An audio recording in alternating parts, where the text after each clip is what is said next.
ষষ্ঠ শ্রেণীর সুপ্রিয় শিক্ষার্থী বন্ধুরা শুভেচ্ছা নিও।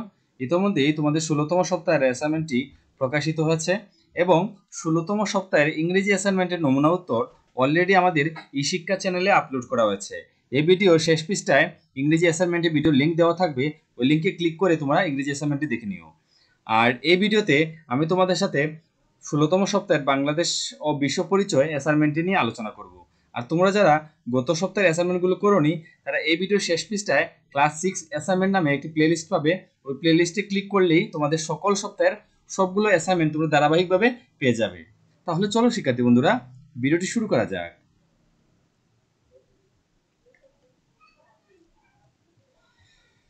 তো এই অ্যাসাইনমেন্টটি তোমাদের তৃতীয় অধ্যায় বিশ্ব ভৌগোলিক পরিমণ্ডলে বাংলাদেশ, এই অধ্যায় থেকে করা হয়েছে। অ্যাসাইনমেন্টটি হচ্ছে ইউনেস্কো ঘোষিত বিশ্ব ঐতিহ্যের অংশ হিসেবে সুন্দরবনের গুরুত্ব তুলে ধরে একটি পোস্টার উপস্থাপন বা তৈরি করো। এবং এই অ্যাসাইনমেন্টটি করার ক্ষেত্রে যে সকল নির্দেশনা দেওয়া আছে সেগুলো দেখে নাও। উপস্থাপনে সুন্দরবনে বিভিন্ন তথ্য ও ছবি ব্যবহার করা বাঞ্ছনীয়, অর্থাৎ তার সুন্দরবনে যে বিভিন্ন তথ্য আছে বা তার ছবি আছে, এরকম অনেকগুলো ছবি তোমাদেরকে অ্যাড করতে হবে। এবং ছবি হাতে আঁকা বা অন্য উৎস থেকে সংগ্রহ করা যেতে পারে। তো ছবি অবশ্য অনেকগুলো ছবি যেহেতু ব্যবহার করব, কাজে হাতে না আঁকাটাই বেটার। তোমরা এটা কি করবা, প্রিন্ট করে নিয়ে নিবা, ঠিক আছে। আর তোমরা আমরা এই ভিডিওতে যে সকল ছবি ব্যবহার করব সেগুলো আমাদের ই শিক্ষা চ্যানেলের যে ফেসবুক পেজ আছে ওই পেজে সবগুলা ছবি আমরা পোস্ট করে দেব। তোমরা যখন কম্পিউটার দোকানে যাবে তখন আমাদের ই শিক্ষা ফেসবুক পেজে প্রবেশ করে তোমরা সবগুলো ছবি কি করে বা প্রিন্ট করে নিতে পারবে। তারপর দেখো পোস্টারে সুন্দরবনের গুরুত্ব বুলেট পয়েন্টে উপস্থাপন করা যাবে, অর্থাৎ তোমরা যে গুরুত্বপূর্ণ যে পয়েন্টগুলো আছে সেগুলো তোমরা অবশ্যই বুলেট পয়েন্ট দ্বারা উপস্থাপন করবে। তো প্রথমেই আমরা সুন্দরবনের কিছু ভূমিকা লিখব। সো দেখো, সুন্দরবন হলো বঙ্গোপসাগর উপকূলবর্তী অঞ্চলে অবস্থিত একটি প্রশস্ত বনভূমি যা বিশ্বের প্রাকৃতিক বিষয়াবলীর অন্যতম। পদ্মা, মেঘনা ও ব্রহ্মপুত্র নদীদ্বয়ের অববাহিকার বদ্বীপ এলাকায় অবস্থিত এই অপরূপ বনভূমি বাংলাদেশের খুলনা, সাতক্ষীরা, বাগেরহাট, পটুয়াখালী ও বরগুনা জেলা এবং ভারতের পশ্চিমবঙ্গ রাজ্যের 2 জেলা উত্তর 24 পরগনা ও দক্ষিণ 24 পরগনা জুড়ে বিস্তৃত। সমুদ্র উপকূলবর্তী নোনা পরিবেশের সবচেয়ে বড় ম্যানগ্রোভ বন হিসেবে সুন্দরবন বিশ্বের সর্ববৃহৎ অখণ্ড বনভূমি। এখানে কিন্তু সমুদ্র হবে, ঠিক আছে। এখানে যন্ত্র সহ একটি মিসিং হয়েছে, তোমরা এটা সমুদ্র লিখবা, ঠিক আছে। তারপর দেখো 10,000 বর্গ কিলোমিটার জুড়ে গড়ে ওঠা সুন্দরবনের 6,017 বর্গ কিলোমিটার রয়েছে বাংলাদেশে এবং বাকি অংশ রয়েছে ভারতের মধ্যে। তো সুন্দরবন 6 ডিসেম্বর 1997 খ্রিস্টাব্দে ইউনেস্কো বিশ্ব ঐতিহ্যবাহী স্থান হিসেবে স্বীকৃতি লাভ করে। এর বাংলাদেশ ও ভারতীয় অংশ বস্তুত একই নিরবিচ্ছিন্ন ভূমিখণ্ডের সন্নিহিত অংশ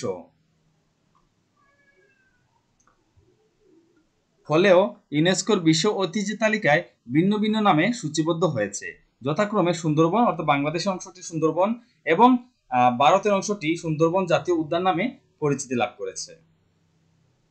নিচে বিশ্ব ঐতিহ্যের অংশ হিসেবে সুন্দরবনের গুরুত্ব পোস্টারের মাধ্যমে বা পোস্টারে উপস্থাপন করে, এখানে পোস্টারের হবে, হ্যাঁ, একটি র লিখবা, পোস্টারের মাধ্যমে উপস্থাপন করা হলো। এবার আমরা এই পোস্টারটি তোমাদেরকে দেখিয়ে দিচ্ছি।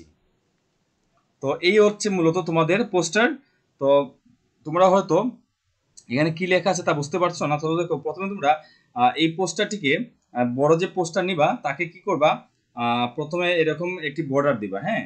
তারপর এখানে মাঝখানে বড় করে একটু ডিজাইন করে, তবে অবশ্যই লাল কলম বা লাল পেন্সিল কোনোভাবে তোমরা ব্যবহার করবে না, লাল ব্যতীত যে কোনো কিছু তোমরা ব্যবহার করতে পারো। তো এখানে তোমরা লিখবে একটু বড় করে হাইলাইট করে সুন্দরবনের গুরুত্ব। তারপর এখানে বিভিন্ন ছবিগুলো তোমরা যে প্রিন্ট করেছো সেগুলো এখানে কি করবা, প্রথমে যে ছবিগুলো প্রিন্ট করেছে সবগুলো ছবি আমরা একসাথে দেবো, হ্যাঁ। তখন তোমাদের সুবিধা হবে। তখন তোমরা এই সম্পূর্ণ কাগজটি প্রিন্ট করে একে 5টি টুকরা এরকম বিভক্ত করবে এবং এই পোস্টারে তোমরা আটা দিয়ে লাগিয়ে দিবে, হ্যাঁ। তো এরকম এই ছবির নিচে তোমরা বিভিন্ন গুরুত্বগুলো আমাদের লেখা হয়েছে, এই গুরুত্বগুলো তোমরা লিখে নিবা। সো দেখো, প্রথম ছবিতে কি আছে, প্রাণীর নিরাপদ আবাসস্থল এবং প্রাকৃতিক সৌন্দর্যে ভরপুর।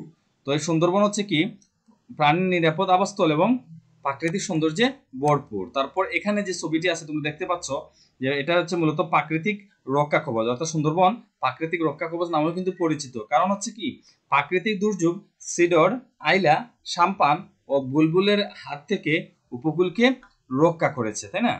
তারপর দেখো আরেকটি ছবি দিয়েছি, এখানে চিত্রা হরিণ আছে। সো দেখো এখানে তার বনজ সম্পদ আছে, যেমন সুন্দরী, গেওয়া, গড়ান আর আরো আছে। তো আমরা এখানে সবগুলো তো লেখা সম্ভব না, তোমরা চাইলে তোমাদের বই থেকে আরো কয়েকটি অ্যাড করে নিতে পারো, ঠিক আছে? যেমন পশুর আছে, তো এগুলো তুমি অ্যাড করে নিতে পারো। তারপর প্রাণী দেখো, প্রাণীর মধ্যে দুটি প্রধান প্রাণীর নাম আমি লিখেছি এখানে, রয়্যাল বেঙ্গল টাইগার, হরিণের মধ্যে আছে মায়া হরিণ, চিত্রা হরিণ, ঠিক আছে? তো এখানে আমার যে পেজটি নিয়েছি তাতে কিন্তু জায়গা ধরছে না, তোমরা কিন্তু অবশ্য কি করতে পারো, এই হরিণ না লিখে লিখতে পারো মায়া হরিণ, চিত্রা হরিণ, ঠিক আছে? তারপর এখানে আরেকটি ছবি দিয়েছি, দেখো এটা কি, মাছ, কাঁকড়া, চিংড়ি, মধু প্রভৃতির উপর 5 লক্ষ লোকের জীবিকা নির্ভরশীল। এখানে দেখো সুন্দরবনে কি এটি গাছ হতে মধু আহরণ করা হচ্ছে। তো এরকম যে প্রাকৃতিক সম্পদ আছে তার উপর কি টোটাল 5 লক্ষের অধিক পরিবারের 5 লক্ষের অধিক লোকের জীবিকা নির্ভরশীল। তারপর দেখো সুন্দরবনের সম্পদ রপ্তানি করে বৈদেশিক মুদ্রা আয় করা হয়। তো তোমরা এই ছবিগুলোর নিচে এরকম বুলেট পয়েন্ট দিয়ে তোমরা কি করবা, এই পয়েন্টগুলো লিখে নিবা। তারপর দেখো আরেকটি আছে, সেটা হচ্ছে কি, তোমরা দেখতে পাচ্ছ এখানে বিভিন্ন পর্যটকরা সুন্দরবনের যে প্রাকৃতিক সৌন্দর্য সেটা কিন্তু উপভোগ করছে, তাই না?